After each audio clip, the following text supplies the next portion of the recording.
peu importe, comme vous voulez. C'est pas grave, comme vous voulez. Bienvenue à tous les deux. Voici une partie de l'équipe et voici le public. Comment allez-vous? Bienvenue. Merci. Merci. Avec plaisir. Nicolas, de retour ce soir, c'est Canteloup sur TF1 et Constance de retour demain soir avec le Etam Show en direct juste après Quotidien dans l'émission. Alors on pourrait dire drôle de duo que de vous avoir ensemble tous les deux. Ça n'a rien à voir tout ça. Et pourtant, on a lu Le Parisien hier, un papier sur le bien-être, sur le corps, sur l'âge, sur l'alimentation. On va le voir, le papier. Qui l'a écrit? On peut se dire, c'est peut-être vous, Constance? Oui, mais c'est pas moi. Et c'est vous. Oui, on m'a demandé d'écrire sur un sujet qui n'était pas familier pour ce numéro exceptionnel du Parisien. Puis comme je pratique un mode de vie un tout petit peu atypique et voilà, dont je ne parle jamais, je voulais le révéler pour peut-être tendre la main à des gens qui ont des soucis peut-être de surpoids. Voilà. Et donc vous mangez une fois par jour. Voilà. C'est ça votre secret? J'ai fait ça de façon totalement autodidacte et apparemment c'est corroboré par quelques écrits. Ah, personne vous l'a conseillé? Non, j'ai fait ça de façon totalement autodidacte parce que j'en avais marre de faire un peu le yo-yo. Je suis plutôt longiligne, mais bon. Et c'est pas dangereux? Bah, apparemment, ça va. Non, Oui, ça va. Ouais.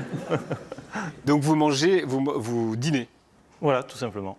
Et vous ne mangez rien entre 21h et 20h le lendemain, c'est voilà, ça? Ça permet je pense, de s'assainir. C'est vrai de que... petits encas, de petits... Pardon? De petits encas. Alors au début, il faut que l'horloge biologique se règle à nouveau, donc il y a une petite frustration, mais il y a des civilisations qui mangent qu'une fois par jour et qui sont beaucoup moins sédentaires que nous et qui vivent très bien. Et nous, je crois qu'on est un peu envahis par une forme de surbouffe. Et donc on est faible devant la nourriture, on est tellement assailli de messages. C'est les patrons de restaurants qui vont être contents.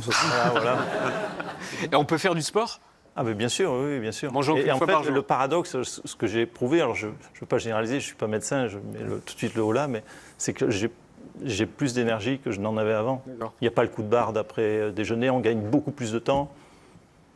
Quand on supprime de repas, on gagne beaucoup de temps. Les Français cherchent du temps, de l'argent et de la santé. Je pense que c'est peut-être un vecteur de santé. Ah voilà, beau programme. Constance, vous mangez 2 ou 3 ou une fois par jour? Sincèrement, 3. voire 4. Où est le 4e? Le goûter. Ah, le goûter, mais le 16h, bah oui, le pain et le oui, chocolat, évidemment. Ouais, avec mon fils, le goûter, c'est primordial. C'est sacré. C'est sacré. Alors Constance, demain soir, juste après Quotidien en direct de la Monnaie de Paris, on vous retrouve pour le Etam Show, le défilé de la marque de lingerie numéro 1 en France. Et quand votre petit garçon se balade dans Paris avec son père, voilà ce que ça donne. C'est qui ça? Là. C'est qui? Maman. Oui. C'est maman. Il voit sa mère sur les... Il m'a reconnu en plus lui-même. Hein. C'est pas. Comme ça, on dit, ah, c'est maman. C'est pas le papa qui s'arrêtait devant. Il a tout de suite dit maman. Alors c'est le père, c'est le champion du monde de BMX, Mathias Dondois, qu'on avait reçu il y a quelques mois ici à Quotidien. Ouais. Comment va-t-il? Très bien. Bon. Ouais. Les défilés de lingerie, comment on les renouvelle en 2024? Comment on en fait des défilés pour toutes les femmes? C'est-à-dire, comment on les rend inclusives? Alors, comment on les rend inclusives? Par son casting, en fait, parce ils doivent être représentatifs du monde dans lequel on vit aujourd'hui. Donc voilà, il faut voir des filles de toutes les nationalités, de toutes les morphologies. Et c'est depuis quand, ça, en fait? Depuis 3, 4... Parce que ça n'a pas toujours été ça, hein. Ça n'a pas toujours été ça, Non. clairement pas. Moi, j'ai commencé en 2008, donc je peux vous dire que ça a bien évolué. En tout cas, cette belle marque de lingerie, on a commencé à faire ça en 2018, je crois. C'était leur défilé à Roland-Garros, donc ça remonte déjà à quelques années, ouais. Et entre 2008 et 2018, est-ce qu'il y a des défilés qui vous ont dérangé? Est-ce que vous vous êtes dit à un défilé, ça, il y a des choses qui ne vont pas, ça me dérange? Ou alors on ne voyait pas?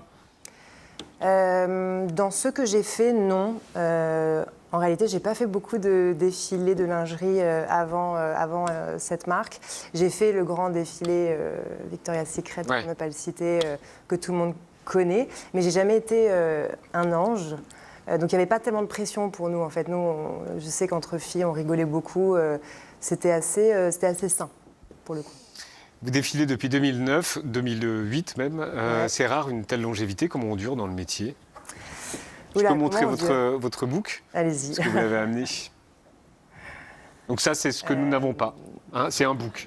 Voilà. Voilà, c'est ma carte de visite. C'est la carte de visite.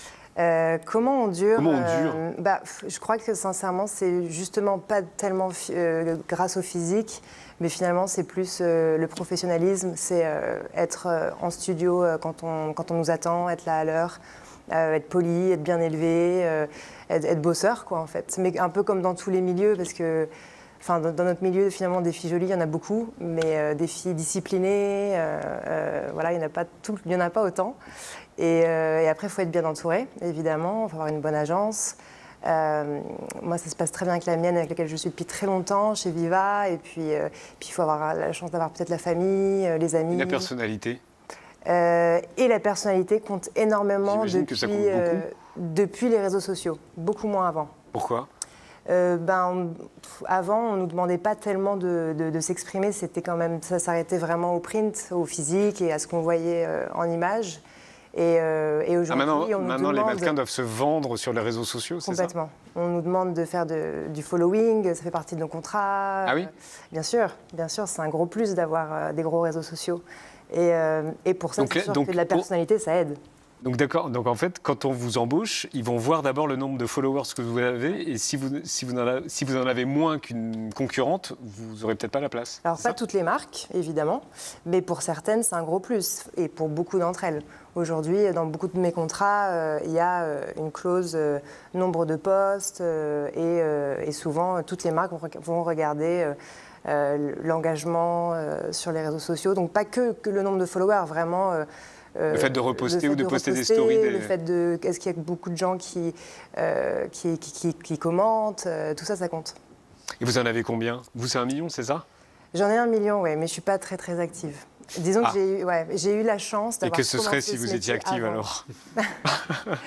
Non, mais en fait, ça fait longtemps que je suis à 1 million, je pourrais essayer d'en avoir plus, mais j'ai eu la chance de commencer ce métier avant les réseaux sociaux. Donc finalement, j'ai réussi à me faire un peu une place avant que tout ça commence, et c'est pour ça aussi que c'est beaucoup plus dur pour les jeunes filles aujourd'hui qui démarrent. À cause de ça? Parce qu'elles doivent faire une place sur les réseaux. Exactement. Je crois que vous avez commencé votre reconversion, vous êtes en train de devenir vigneronne. Mais, vigneron, oui, mais sans alcool. Mais sans alcool. Alors, je ne suis pas vigneronne parce que je n'ai pas encore mes propres vignes. Hein. Mais oui, absolument, j'ai lancé une marque de vin pétillant sans alcool avec une de mes meilleures amies. On ne peut pas dire le nom? On ne peut pas dire le nom, non. Malheureusement. Et pourquoi cette envie? Pourquoi cette envie? Alors, on a lancé en octobre 2021. Et à cette époque-là, en fait, on s'est vraiment mis le défi de montrer que les codes de la convivialité pouvaient changer. C'était une époque où donc, une de mes meilleures amies avec laquelle j'ai lancé ça est tombée enceinte. Donc forcément, elle ne pouvait plus boire. Et moi, je commençais vraiment à vouloir réduire ma consommation d'alcool parce que late 20s, on commence à bientôt avoir 30 ans et puis on ne supporte plus l'alcool comme avant. Et moi, mon métier, ça me demande vraiment d'être voilà, tout le temps dehors, présente à des événements, à des dîners. Ça boit beaucoup dans la mode? Ça buvait énormément, beaucoup moins aujourd'hui. Je crois qu'il y a une vraie prise de conscience aussi de prendre soin de soi. Et j'arrivais plus à concilier les deux, le fait de devoir sortir et de créer ces liens sociaux en fait avec les gens du métier, et en même temps de voyager dans le monde entier, d'être fraîche en studio à 6h du matin, c'était assez compliqué, quoi. Et donc ce que vous faites, vous faites du vin. Ça a vraiment le goût du vin ou pas? C'est un vrai vin. C'est un vrai vin qui est désalcoolisé. Alors, il y a plein de méthodes pour le faire. Nous, on choisit une méthode très clean. C'est une méthode manuelle. C'est avec des grosses machines. Ça s'appelle des rotovap. C'est une distillation à froid, voilà. Et c'est très, très bon. Ça reprend beaucoup des codes du vin et du champagne. Mais ce n'est pas un champagne. Du coup, c'est important de le redire. Ah, moi, je trouve ça passionnant. Bah je ne connaissais pas. Mais moi, je suis assez, comment dirais-je, étonné qu'on fasse autant de publicité, directe ou indirecte, avec l'alcool, qui crée quand même beaucoup de dégâts. Bien sûr. Autour de Ricard, le PSG, tout ça. Enfin, moi, ça me pousse des paraît coups de gueule tout le temps. Donc, sur du coup, vin sans alcool, je trouve ça bien. Mais je repense aux restaurateurs qui vont se dire, ils déconnent chez Quotidien. Mais ça n'a rien à voir avec la mode. Surpris, la demande est là. C'est pour ça qu'on marche aussi. Mais il n'y a pas beaucoup de restaurants, sans doute, qui encore... Il y a beaucoup de restaurants qui font des pairings sans alcool maintenant. Ouais. Mais ça n'a rien à voir avec la mode. Rien à voir avec la mode. D'accord. Rien du tout. Ok, et tant mieux. Tant mieux. Vous ne voulez pas rester dans le milieu? Comment ça, je ne suis pas restée dans le milieu? Vous ne voudrez pas rester dans le milieu? Ah, ben, on verra. On verra combien de temps encore je peux rester. C'est pas vous qui décidez? C'est pas moi qui décide. C'est non. qui? Bah, c'est les clients, c'est les marques. Tant qu'on veut de moi, je suis là. Je suis très heureuse de travailler encore aujourd'hui, mais on verra bien. Mais c'est chouette parce qu'on voit des femmes de plus en plus âgées qui sont encore présentes, donc on verra. Bon, en tout cas, on vous retrouve demain juste après Quotidien pour le Etam Show.